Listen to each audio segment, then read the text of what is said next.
Hi friends, welcome to wonder women SS YouTube channel. ఈరోజు ఈ వీడియోలో ప్రజెంట్ డేస్లో చాలా ట్రెండ్ అవుతున్న మిల్ మేకర్ పచ్చడి ఎలా చేయాలో మీతో షేర్ చేసుకుంటున్నాను. ఫస్ట్ టైం ఎవరైనా ఛానల్ చూసే వాళ్ళు ఉంటే ఛానల్ని సబ్స్క్రైబ్ చేసుకోండి, ఓకేనా? ఇంకా లేట్ ఎందుకు, ప్రాసెస్ స్టార్ట్ చేద్దాం పదండి. ముందుగా స్టవ్ ఆన్ చేసి గిన్నెలోకి 2 నుంచి 3 గ్లాసుల వాటర్ తీసుకోండి. వేడి చేయండి. వాటర్ బాగా బాయిల్ అవ్వాలి. సోషల్ మీడియాలో ఎక్కడ చూసినా ఈ డ్రై మిల్ మేకర్ పచ్చడి చాలా వైరల్ అయిపోయింది. నేను కూడా ఇంట్లో ట్రై చేశా, చాలా బాగుంది. కాస్త నాన్ వెజ్ పచ్చడిలాగే నాకు టేస్ట్ అనిపించింది. సో వెజ్ తినే వాళ్ళకైనా నాన్ వెజ్ తినని డేస్లో అయినా నాన్ వెజ్ టేస్ట్ వచ్చేలా ఇలా మిల్ మేకర్లతో వెజ్ పచ్చడి చేసుకొని ఎంజాయ్ చేసేయచ్చు. మీరు కూడా మిల్ మేకర్ పచ్చడి టేస్ట్ చేయాలనుకుంటే డెఫినెట్గా ట్రై చేయండి, చాలా బాగా ఎంజాయ్ చేస్తారు.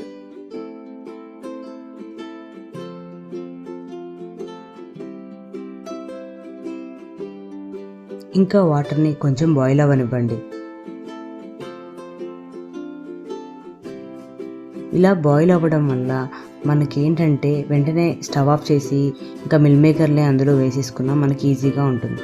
ఇంకా ఇప్పుడు మనకి వాటర్ అయితే బాగా బాయిల్ అయిపోయాయి కదా, కొంచెం పసుపు తీసుకుంటున్నాను, అలాగే కొంచెం సాల్ట్ కూడా యాడ్ చేస్తున్నాను. ఇలా ఇది పసుపు అండ్ సాల్ట్ యాడ్ చేసి కొంచెం సేపు అలా తిప్పి కొంచెం బాయిల్ అవ్వనివ్వండి వాటర్ని. తర్వాత నేను ఇలా కలిపాక 1 కప్పు మిల్ మేకర్ని తీసుకుంటున్నాను. 1 కప్పు మిల్ మేకర్తో నేను ట్రై చేస్తున్నాను. అలాగే మిల్ మేకర్ వచ్చేసి కొంచెం మీడియం సైజులోవి వాడుతున్నాను. కావాలంటే పెద్ద సైజ్ మిల్ మేకర్ అయినా తీసుకోవచ్చు. ఇలా తీసుకున్న మిల్ మేకర్లని వేడివేడి నీళ్ళలో తీసుకొని స్టవ్ ఆఫ్ చేసి 10 నిమిషాలు ఇలా నీళ్ళల్లోనే వదిలేయండి. ఇలా కొంచెం సేపు పక్కన పెడితే మిల్ మేకర్ కూడా కొంచెం ఉబ్బుతాయి.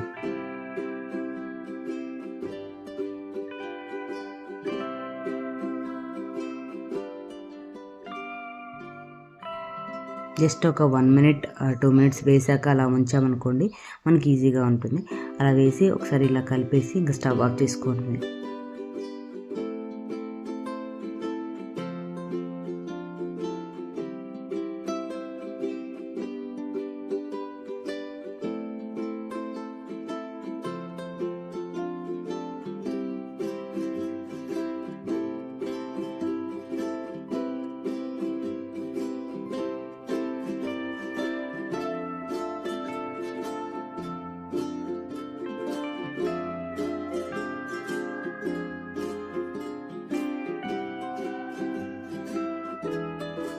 ఇంకా నెక్స్ట్ వేరొక ప్యాన్ తీసుకోండి. ఇందులోకి 1.5 టీ స్పూన్ ధనియాలు, 2 యాలకులు, 4 లవంగాలను, 1 దాల్చిన చెక్కను, 1 టీ స్పూన్ జీలకర్ర, 1 టీ స్పూన్ ఆవాలు, అలాగే 1/2 టీ స్పూన్ మిరియాలను తీసుకోండి. ఇలా తీసుకున్న వీటన్నిటిని మీడియం ఫ్లేమ్లో ఒక 2 మినిట్స్ అనేది ఫ్రై చేయండి.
ఇవన్నీ బాగా ఫ్రై అయ్యాయి. ఇప్పుడు వీటిని ఇంకా స్టవ్ ఆఫ్ చేసి కొంచెం సేపు పక్కన పెట్టండి. తర్వాత మిక్సీ జార్లో వేసుకొని ఫైన్ పౌడర్ లాగా మిక్సీ అనేది పట్టుకోండి.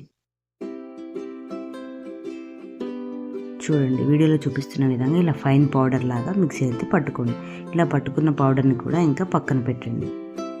అలాగే మరో పక్కన మిల్ మేకర్ కూడా పూర్తిగా చల్లారిపోయాయి.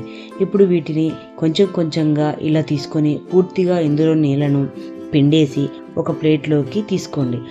ఒకవేళ మీకు ఇంకా మిల్ మేకర్ అవి వాటర్ వేడిగా అనిపించాయి అనుకోండి, అందులో కొన్ని కూల్ వాటర్ పోసుకొని సేమ్ నేను చెప్పాను కదా అలాగే స్వీచ్ చేసుకుంటూ మొత్తం ఈ ప్లేట్లోకి ఇలా తీసేసుకోండి.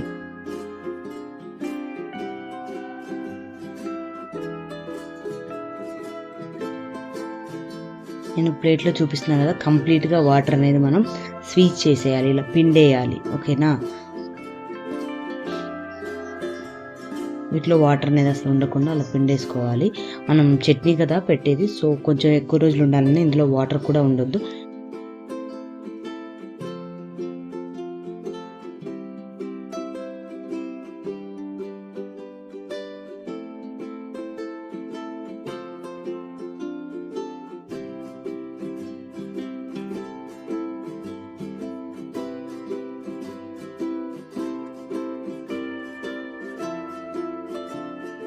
నేను వీడియోలో చూపిస్తున్న విధంగా అన్ని మిల్ మేకర్స్ని అలాగే స్విచ్ చేసి తీసుకున్నాక మళ్ళీ ఒక ప్యాన్ తీసుకొని అందులో కొంచెం ఆయిల్ తీసుకొని మిల్ మేకర్ని తీసుకొని ఫ్రై చేయాలి. అందులో ఉన్న వాటర్ అంతా తగ్గిపోయి చక్కగా ఫ్రై అయ్యి కలర్ చేంజ్ అవుతాయి. ఇంకా చెప్పాను కదా వాటర్ అనేది ఉండొద్దని, సో మనం ఇట్లా స్వీచ్ చేసినప్పుడే కంప్లీట్గా వాటర్ అనేది వెళ్ళిపోతాయి. ఇలా ఫ్రై చేయడం వల్ల ఇంకెక్కడైనా కొంచెం వాటర్ ఉన్నా కూడా ఆ వాటర్ అనేవి వెళ్ళిపోతాయి, మంచిగా ఫ్రై అయ్యి కలర్ చేంజ్ అవుతాయి.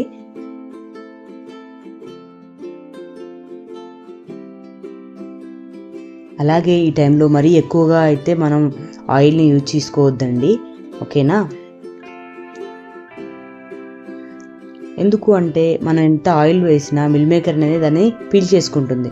కాబట్టి ఈ టైంలో మనం 2 టేబుల్ స్పూన్ల ఆయిల్ తీసుకొని మిల్ మేకర్ని బాగా ఫ్రై చేయండి, అంతకంటే ఎక్కువ తీసుకోకండి. ఓకేనా, మనకి మిల్ మేకర్ ఫ్రై అయింది లేనిది ఎలా తెలుస్తుంది అంటే మనం గరిటెతో వాటిని కొంచెం ఇలా స్వీచ్ చేసినట్టు చేస్తే అందులోంచి వాటర్ బయటికి రాకుండా కొంచెం ఆయిల్ వస్తుంది. సో ఆయిల్ అవి పీల్చుకున్నాయంటే అవి కొంచెం ఫ్రై అయిపోయినట్టే. సో ఇలా వీటిని ఫ్రై అయిన వాటిని తీసుకొని ఒక ప్లేట్లో కొంచెంసేపు చల్లారనివ్వండి. ఇదే ప్యాన్లోకి ఒక 3 టేబుల్ స్పూన్ వరకు ఆయిల్ తీసుకోండి. ఆయిల్ కొంచెం వేడయ్యాక ఒక టేబుల్ స్పూన్ అల్లం వెల్లుల్లి పేస్ట్ని తీసుకోండి. అల్లం వెల్లుల్లి పేస్ట్ కలర్ మారేంత వరకు బాగా కలుపుతూ ఫ్రై చేయండి. మరీ ఎక్కువ ఫ్రై చేసినా అల్లం వెల్లుల్లి పేస్ట్ ఎక్కువ ఫ్రై అయిపోయి మాడిపోతుంది. కాబట్టి ఇలా లైట్గా కలర్ వచ్చేంత వరకు మాత్రమే ఫ్రై చేయండి.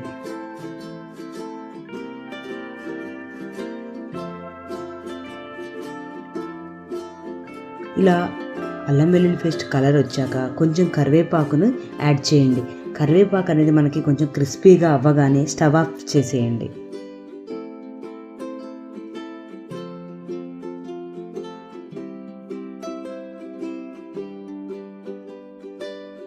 స్టవ్ ఆఫ్ చేశాక మనం రెడీ చేసి పెట్టుకున్న మసాలా పౌడర్ ఉంది కదా, గరం మసాలా, ఆ పౌడర్ని వేసి కొంచెం సేపు మొత్తం కలపండి బాగా.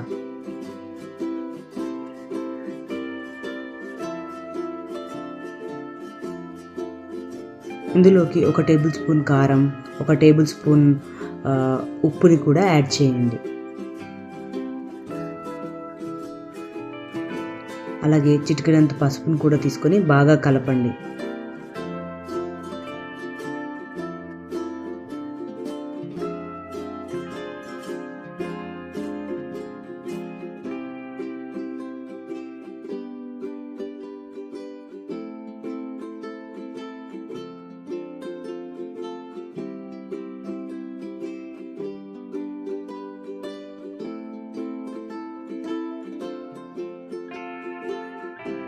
అలాగే ఇప్పుడు మనం ఫ్రై చేసుకుని పెట్టుకున్న మిల్ మేకర్ని కూడా తీసుకొని బాగా కలపండి.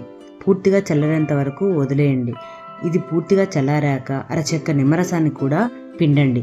అంటే కొంచెం పులుపు టేస్ట్ అనేది మనకు తెలుస్తుంది, పచ్చడి ఇంకా పూర్తిగా రుచిగా అనిపిస్తుంది.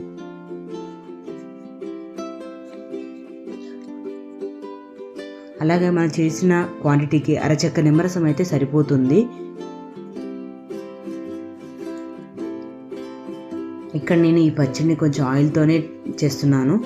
మీకు కొంచెం గ్రేవీ ఎక్కువ కావాలనుకుంటే కొంచెం ఆయిల్ని తీసుకోండి. ఆయిల్ అనేది ఇలా పైకి తేలుతూ ఉంటే పచ్చడి మరి ఎక్కువ రోజులు స్టోర్ అవుతుంది.